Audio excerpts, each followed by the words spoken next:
ॐ अज्ञानतिमिरान्धस्य ज्ञानञ्जनशलाकया चक्षुरुन्मिलितं येन तस्मै श्रीगुरुवे नमः। ॐ नमो भगवते वासुदेवाय। ॐ नमो भगवते वासुदेवाय। ॐ नमो भगवते वासुदेवाय। श्रीमद्भागवतम पहला कैंटो पहला अध्याय श्लोक संख्या 3। निगम कल्पतरो गलितं फलं शुकमुखात् अमृतद्रव संयुतं पिबत भागवतं रसम आलयम मुहुः अहो रसिका भुवि भावुका। हे विज्ञ एवं भावुक जनों, वैदिक साहित्य रूपी कल्प वृक्ष के इस पक्व फल श्रीमद् भागवत को तो जरा चखो। यह श्री सुखदेव गोस्वामी के मुख से निस्सृत हुआ है, अतएव यह और भी अधिक रुचिकर हो गया है। यद्यपि इसका अमृत रस मुक्त जीवों समेत समस्त जनों के लिए पहले से आस्वाद्य था।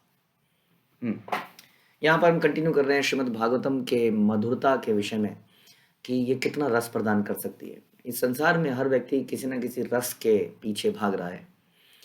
जीव का स्वभाव हम शास्त्रों में सुनते हैं, तो हम सुनते हैं कि जीव जो है आनंदमयो अभ्यासात, यानी ऑलवेज प्लेजर सीकिंग है। सोल जब भगवान के धाम में रहती है तो हमेशा आनंद में रहती है, लेकिन इस संसार में आने के बाद भी वो उसी आनंद को ढूंढ रही होती है जो कि उसको नहीं मिलता है। तो यहाँ बता रहे हैं कि वो रस और वो आनंद यदि आपको चाहिए तो वो इस श्रीमद् भागवत में मिलेगा। अब ये श्रीमद् भागवतम तो पहले से ही था, लेकिन समहाउ ये और ज़्यादा रसीला हो गया है।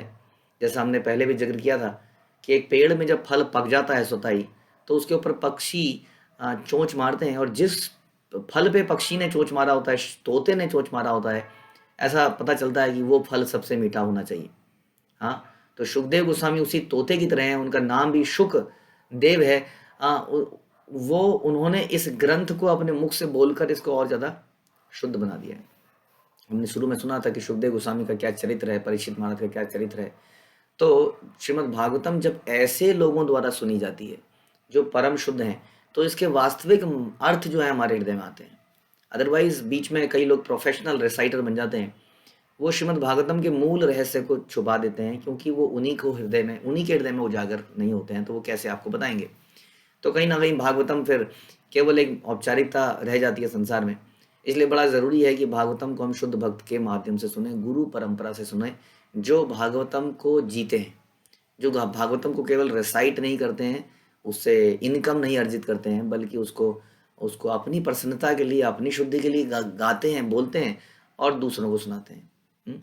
तो इसलिए बता रहे हैं कि इस प्रकार के ये भावुक जनों, ये जो वैदिक साहित्य का वृक्ष है, जिसमें अनेक वेद हैं और अनेक उपनिषद हैं और बहुत सारे पुराण हैं, उन सब में एक पका हुआ फल है जिसको हम श्रीमद् भागवतम कह रहे हैं, जो कि और रुचिकर हो गया है क्योंकि इसको श्रील सुखदेव गोस्वामी ने हमारे सामने प्रस्तुत किया है। तो इसलिए इन रसों का अलग अलग तरह के रस हैं संसार में, हम जानते हैं 12 तरह के मुख्य रस हैं। उन रसों के बारे में श्रीमद् भागवतम में बताएगी डिटेल में, लेकिन उन रसों को यदि हमें प्राप्त करना है तो इस भागवत के ऊपर हमें श्रद्धा रखनी होगी और इसको बड़े ही रैप्ट अटेंशन से सुनना पड़ेगा। प्रभुपाद कहते हैं कि श्लोक में निश्चित रूप से कहा गया है कि यह आध्यात्मिक रस जिसका आस्वादन मुक्त अवस्था में किया जा सकता है, श्रीमद् भागवतम के साहित्य में अनुभव किया जा सकता है। जब हम इसको धीरे धीरे सुनेंगे, इसके अंदर डूबेंगे, तो हमें इसका आनंद आने लगेगा, क्योंकि यह वैदिक ज्ञान का पका हुआ फल है। इस दिव्य साहित्य का विनीत भाव से श्रवण करने पर मनुष्य मन वांछित पूर्ण आनंद प्राप्त कर सकता है, जो कि भगवान की भक्ति में है। तो यदि इस आनंद को हृदय में जगाना है, भक्ति को बढ़ाना है, तो ये हमें सुनना पड़ेगा। श्लोक संख्या 4। अब कहानी शुरू होती है कि कैसे ये भागवतम आई, कहाँ पे आई, किसने किसको कहा।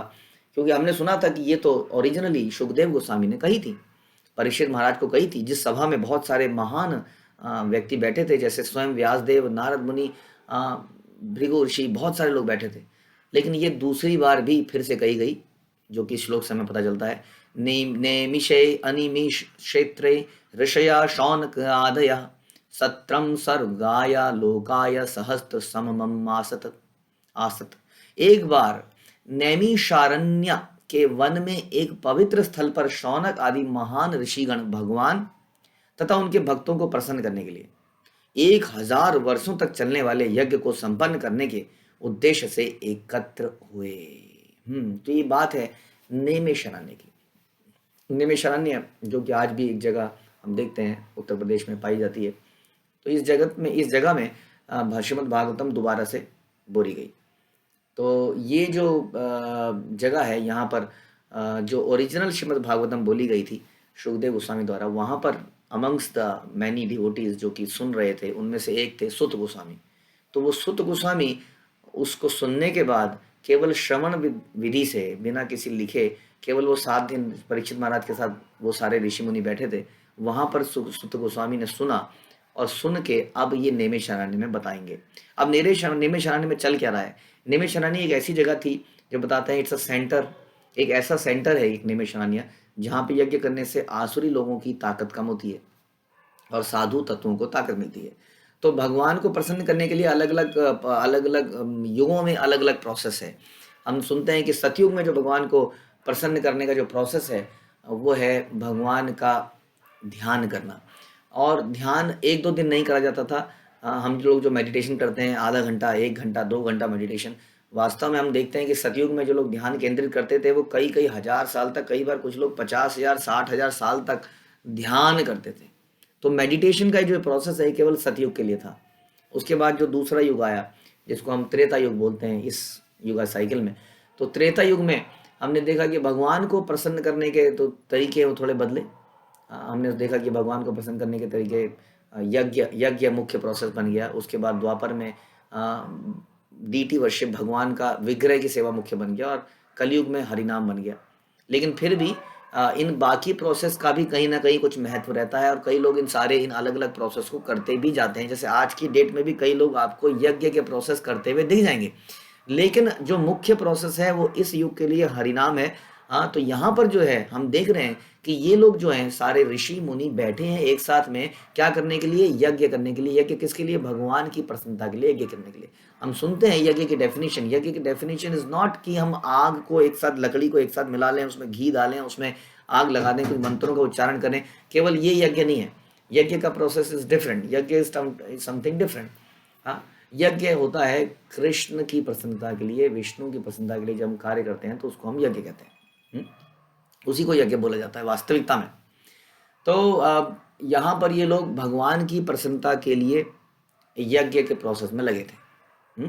और ये क्या करते हैं, ये सारे लोग वहाँ पर हजारों, 1000 वर्ष तक इन्होंने प्लान किया था कि यहाँ पर यज्ञ करेंगे, ताकि आसुरी जो ताकत है वो कम हो पाए, और भगवान के भक्तों को बल मिल पाए, और भगवान इससे प्रसन्न हो पाए। तो मेन पर्पस वॉज कि कैसे कृष्ण को प्रसन्न किया जाए, इसलिए यज्ञ वाले प्रोसेस पे इन्होंने फोकस किया। आगे सुनते हैं कि होता क्या है। हाँ, ओके, श्लोक संख्या 5वां। ता एकदा तु मुनिः प्रातर हुत हुताग्नय सत्कृतं सूतमासीनं प्रपच्छुरि दमादरात। एक दिन यज्ञाग्नि जलाकर अपने प्रातःकालीन कृत्यों से निवृत्त होकर तथा श्रील सुत गोस्वामी को आदर पूर्वक आसन अर्पण करके ऋषियों ने सम्मान पूर्वक निम्नलिखित विषयों पर प्रश्न पूछे। तो अब क्या किया, यज्ञ चल ही रहे थे, लेकिन समहाउ ऐसा लगता है, जो कि आगे से क्लियर होगा, कि यज्ञों से इन्हें वो संतुष्टि नहीं मिल रही थी जो ये चाह रहे थे, जो एक माहौल ये क्रिएट करना चाह रहे थे कि चारों तरफ एक भक्तिमय माहौल बन जाए, ऐसा नहीं हो पा रहा था, जो कि आगे के श्लोकों से पता चलेगा। तो एक दिन उन्होंने क्या किया, सुद गोस्वामी, जैसा हमने बताया कि सुद गोस्वामी वो व्यक्ति थे जो कि सुखदेव गोस्वामी द्वारा कही गई भागवतम में स्वयं विराजमान थे। तो इन्होंने एक दिन उनको आदर पूर्वक एक व्यासासन पे बिठाया और उनसे प्रश्न पूछे। तो प्रश्न पूछना ज्ञान की वृद्धि में बड़ा इंपॉर्टेंट है, लेकिन प्रश्न बड़े विनीत भाव से पूछने चाहिए। भगवत गीता में भगवान कहते हैं कि तद विधि प्रणिपातेन परिप्रश्नेन सेवया, कि प्रश्न पूछने से पहले हमें समर्पित करना चाहिए अपने आप को विनीत भाव से, हमें सेवा करनी चाहिए और उसके अनुसार हमें प्रश्न पूछने चाहिए, और प्रश्न के ऊपर हमारा चैलेंजिंग मूड नहीं होना चाहिए, लेकिन प्रश्न पूछने चाहिए विनीत भाव से, क्योंकि प्रश्न पूछने से कई सारी चीज़ों पे डिस्कशन निकल आता है, और बताने वाले को भी इंटरेस्ट आता है कि सुनने वाला ध्यान पूर्वक सुन रहा है। और इस प्रकार से ये एक सेवा हो जाती है श्रोता के प्रति। हम ये दिखाते हैं कि हम जिंदा हैं, हम सचेत हैं, सोए नहीं हैं। तो इन लोगों ने प्रश्न पूछने शुरू किए। हम देखते हैं Bhagavad Gita is all about question and answer, and Shrimad Bhagavatam is also question and answer. तो ऋषियों ने बोला, ऋषया उचु त्वया खलु पुराणानि सेति हासानि चानघ आख्यातान्यप्यधीतानि धर्मशास्त्राणि यान्युत। मुनियों ने कहा, तो ये जो नेमिषारण्य में सारे मुनि बैठे हैं, जो कि यज्ञ कर रहे थे, उन्होंने सुत गोस्वामी को बैठा दिया है व्यासासन पर। अब वो सुत गोस्वामी से प्रश्न पूछते हैं कि हे पूज्य सुत गोस्वामी, आप समस्त प्रकार के पापों से पूर्ण रूप से मुक्त हैं। हाँ, आप धार्मिक जीवन के लिए विख्यात समस्त शास्त्रों एवं पुराणों के साथ साथ इतिहासों में भी निपुण है। यानी कि सुत गोस्वामी जिनसे पूछा जा रहा है प्रश्न, कोई साधारण व्यक्ति नहीं है, ये एकदम शुद्ध व्यक्ति है। इसलिए श्रील प्रभुपाद भी आगे बोलेंगे कि हमें किन से भागवतम सुननी चाहिए, जो अपने जीवन में इन पापों से मुक्त हो। श्रील प्रभुपाद बताते हैं कि एक व्यक्ति को अगर वो वक्ता बनता है श्रीमद् भागवतम का, तो उनको 4 प्रकार के दोषों से कम शुद्ध होना चाहिए। अवैध स्त्रियों का संबंध, गलत प्रकार के यौन संबंध, पशुवध, किसी प्रकार का मांसाहार ना करना, खाने को सतोगुणी खाना आहार खाना, मादक द्रव्य सेवन, किसी प्रकार का तंबाकू, बीड़ी, पान, सुपारी, चाय, कॉफी इत्यादि से मुक्त होना, और सभी प्रकार के जुआ, गैमलिंग, पैसा अर्जित करने के लिए कुछ तिगड़मबाजी लगाते हैं जो, इन सारी चीज़ों से मुक्त होना। उसी व्यक्ति को ये ग्रंथ शुद्ध ग्रंथ बोलना चाहिए। वही व्यक्ति कम से कम इतना गुण तो उसके होने चाहिए, प्रभुपाद बताते हैं। और बताते हैं कि साथ साथ उसको पुराणों में, वेदों में निपुण भी होना चाहिए, यानी कि उसको वेदों के सार का पता होना चाहिए। उसने खुद ही अपने गुरु परंपरा से श्रवण इत्यादि किया होना चाहिए, तभी वो इसको कर पाएगा। खुद जिसने गुरु परंपरा से सुना है वही वो तात्पर्य बता पाएगा जो गुरु परंपरा द्वारा आए जा रहे हैं। इस प्रकार श्रील प्रभुपाद ने भी जब अपने ग्रंथों को लिखा तो उन्होंने अपने आचार्यों को, श्रील भक्ति सिद्धांत भक्ति विनोद ठाकुर और जितने भी विश्वनाथ चक्रवर्ती ठाकुर, जिन्होंने पूर्ववर्ती आचार्य रहे, उनकी टिप्पणियों को पढ़ के इस ग्रंथ को हमारे सामने प्रस्तुत किया। अब हमारा कर्तव्य है कि वो सारे निचोड़ को हम प्रभुपाद के इस ग्रंथों को, प्रभुपाद की वाणी को एज इट इज आके बढ़ाएं। तो उसका जब हम इस प्रकार से बढ़ाते हैं तो हम उसी ज्ञान को प्रसारित कर रहे हैं जो परंपरा से आ रहा है, इसलिए वो परफेक्ट रहता है। जब हम अपने कंक्लूजन्स बीच में डाल देते हैं तो उसमें मिश्रण हो जाता है। इसलिए हम कहते हैं कि शास्त्रों का पठन और श्रवण बड़ा इंपॉर्टेंट है। तो यह बता रहे हैं आप धार्मिक जीवन के लिए विख्यात समस्त शास्त्रों में, पुराणों में, इतिहास में निपुण हैं, क्योंकि आपने उनको समुचित निर्देशन में पढ़ा है, उनकी व्याख्या भी करी है। क्यों आप निपुण हैं? क्योंकि आपने परंपरा से सुना है, आपने परंपरा से सुना है, समझा है, ट्रेनिंग ली है, अपने आचरण को बदला है, आचरण को ढाला है। इस प्रकार से आप इसके तात्पर्यों के, इसके मर्म को समझते हैं, इसलिए आप थोड़ा बताना चाह रहे हैं। अब आगे बोलेंगे कि आप थोड़ा बताइए इसके बारे में। हाँ, जो जितने भी धार्मिक पुराण हैं उनके निचोड़ को आप जानते हैं। कई बार क्या होता है कि आदमी ज्ञानी तो बहुत हो जाता है, लेकिन वो फिर भी निचोड़ को नहीं जानता है। क्यों नहीं जानता है? क्योंकि उसने निचोड़ को कहीं सुना ही नहीं है। वैदिक ग्रंथ इतने विस्तृत हैं, इतने विस्तृत हैं, इतने विस्तृत हैं कि आदमी उसमें खो ही जाता है।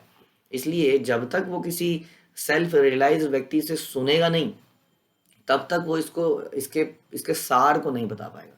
जैसा हम भगवत गीता में सुनते हैं, वेदेश सर्वेर अहम एव वेद्या, कि सारे वेदों में से मुझे जानना है ना। Krishna is saying this very simply, Krishna इस श्लोक को बोल रहे हैं, लेकिन फिर भी हम देखते हैं कि भगवत गीता पढ़ने वाला व्यक्ति भी न जाने किस किस को भगवान मान रहा है, किस किस को वेदों से ढूंढ रहा है, जानने की कोशिश कर रहा है। तो ये जो वेदों का रहस्य है हमारे सामने खुला होगा, हम उसको पढ़ेंगे, फिर भी हम उसको आत्मसात नहीं कर पाएंगे, क्योंकि हमने अपने आप को अपने गुरु परंपरा प्रणाली में शरणागत नहीं किया है, या गुरु परंपरा में श्रवण नहीं किया है, या ऐसे व्यक्तियों से श्रवण किया है जो शुद्ध तन नहीं है। वो किसी अल्टीरियर मोटिव से, या किसी डिफरेंट मोटिव से, प्रॉफिट मोटिव से, या किसी भी कारण आनंद के लिए श्रीमद् भागवत को पढ़ते हैं या पढ़ाते हैं। हमें सुनना पड़ेगा इसको गुरु परंपरा में ऐसे भक्तों से जो श्रीमद् भागवत के दिए गए इंस्ट्रक्शन को अपने जीवन में प्रैक्टिस करते हैं। उन्होंने अपने दिन की दिनचर्या को इस प्रकार बना रखा है, देख के लगता है हाँ शास्त्रों में जो बताया है ऐसा यहाँ पर हो रहा है, वहां से हमें सुनना चाहिए। लेकिन अक्सर हमने बड़ा ईजी लेते हैं, हम कहीं से भी हम इंटरनेट से या इधर से कहीं से सुन लेते हैं। तो ध्यान रखिए, यहाँ पर सुत गोस्वामी से ये ग्रंथ पूछा गया, बताया गया, लेकिन उसके पहले जो क्वालिफिकेशन बता रहे हैं कि सुत गोस्वामी की क्वालिफिकेशंस क्या है, कि वो पाप रहित हैं और वो इन ग्रंथों के निष्कर्षों में निपुण हैं। तो आगे की कथा, क्या उन्होंने पूछा, क्या प्रश्न थे, वो हम अगले प्रवचन में सुनेंगे। हरे कृष्ण। श्रील प्रभुपाद की जय। ग्रंथराज श्रीमद् भागवतम की जय।